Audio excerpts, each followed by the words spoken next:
Because of the accident you felt? Because of the accident. I felt like I'm here. The financial world watched in stunned silence as a billion-dollar empire was dismantled in a matter of hours, raising the question, can a public figure survive when the world's biggest brands pull the plug? We reported live as the dominoes began to fall. Major athletic and luxury fashion brands, once the cornerstone of his massive net worth, abruptly severed all ties in a highly publicized exodus. The corporate mandates were clear: distance at all costs.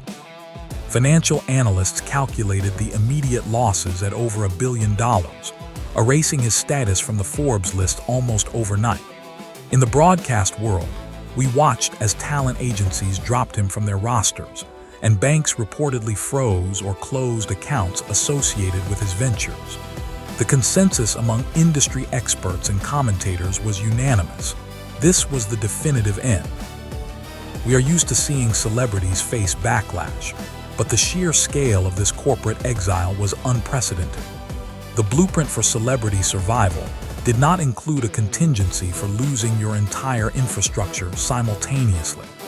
Pundits on every major network declared him unbankable, effectively excommunicated from the circles of high fashion and mainstream music. We interviewed marketing executives who confidently stated that rehabilitating a brand after such a catastrophic severing of ties was statistically impossible. The institutional wall built around him seemed impenetrable. The narrative broadcast into living rooms across the globe was one of a self-inflicted downfall, a cautionary tale of hubris meeting corporate boundaries. Every press release issued by former partners echoed the same sentiment, reinforcing the idea that the entertainment ecosystem no longer had a place for him.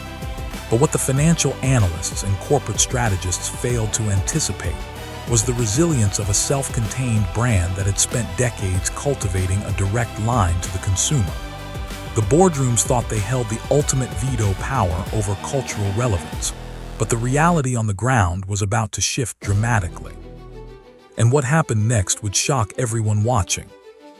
Stripped of global distribution and major label backing, a defiant new strategy emerged from the ashes of his former empire, completely bypassing the industry gatekeepers. In the newsroom, we began tracking a highly unusual phenomenon. Traditionally, releasing a chart-topping album requires a massive, coordinated effort involving label executives, massive PR firms, and international distributors. Without these pillars, success is viewed as impossible. Yet the music started flowing anyway, completely untethered from the traditional corporate machinery. We witnessed the launch of new projects, executed with a guerrilla-style marketing campaign that relied entirely on organic momentum and social media controversy rather than paid billboards. Industry insiders who had confidently predicted a steep decline in production quality or reach were left scrambling to explain the data. The streaming numbers were undeniable, registering millions of plays within hours of independent, unannounced drops. This wasn't just a release. It was a hostile takeover of the charts by a man operating outside the established jurisdiction of the music business. Our analysts noted that by removing the middlemen, he was not only maintaining his cultural footprint, but also retaining a significantly higher percentage of the revenue.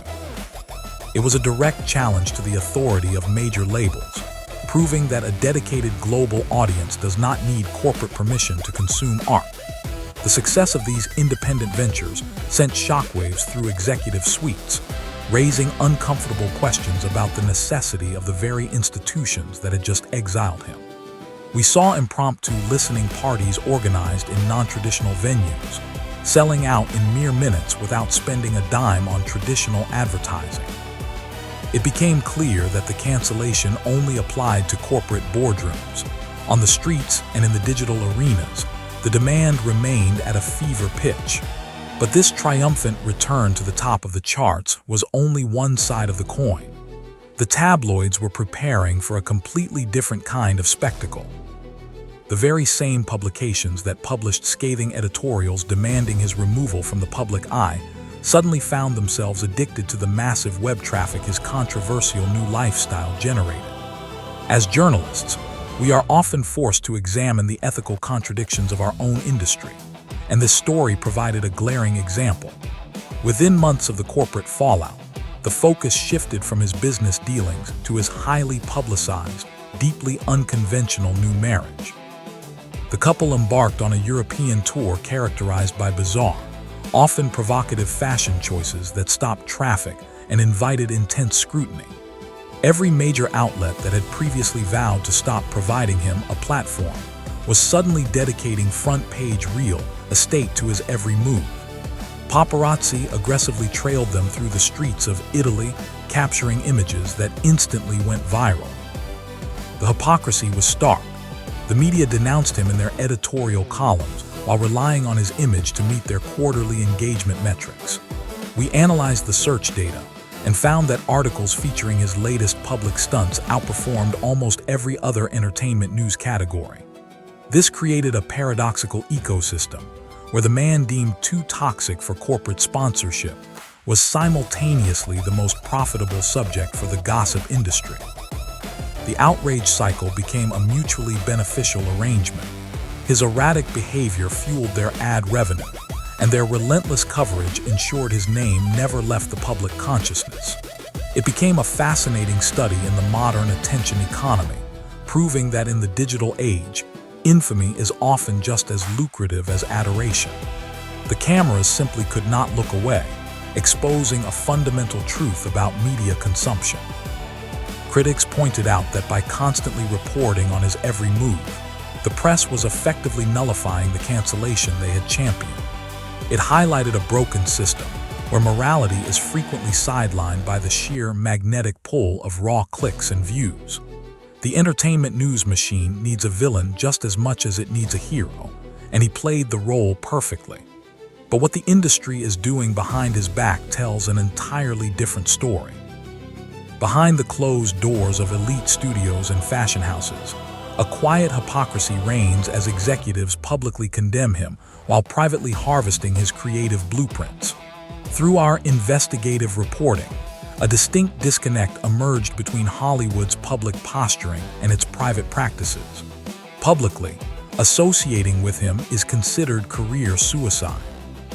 PR representatives fiercely guard their clients from being photographed near him, and brand executives speak of him strictly in the past tense. However, off the record, industry insiders paint a vastly different picture. We discovered that the aesthetic innovations, fashion trends, and production techniques he championed are still being heavily circulated in mood boards and strategy meetings across the entertainment capital. Top-tier designers subtly integrate the distressed, dystopian silhouettes he popularized into their seasonal collections, while music producers continue to utilize the distinct, heavily manipulated soundscapes he perfected. It is Hollywood's dirty little secret. The establishment hates that they need his influence, but they cannot organically replicate his visionary pace. He serves as the unofficial, uncredited creative director for a system that refuses to acknowledge his presence. We spoke with several anonymous creatives who admitted that his discarded concepts are frequently recycled and sanitized for mainstream consumption. This silent intellectual property theft reveals the core irony of his situation. They exiled the man but kept his ideas. The industry wants the cultural currency he generates without the unpredictable volatility that comes with him. It is a parasitic relationship that underscores the ruthless nature of the business. Our sources indicated that even the very executives who signed off on his dismissal are still closely monitoring his independent drops to gauge the direction of the culture. They are essentially studying the enemy to stay relevant. This clandestine reliance on his genius highlights a profound structural weakness in an industry that prides itself on originality, but routinely coasts on the backs of controversial pioneers. Moving forward, however, the darker, unseen battles threaten to overshadow the art. While the public focuses on the music and the fashion, a complex web of intense legal battles and severe allegations threatens to dismantle what remains of his inner circle. Beyond the flashing cameras and the chart-topping numbers, Our ongoing investigation has uncovered a deeply turbulent reality operating in the shadows. The headlines rarely capture the sheer volume of legal turmoil surrounding his daily operations. Over the past year, intense accusations surfaced from former staff members, contractors, and close associates, painting a chaotic and highly unpredictable picture of life inside his organization.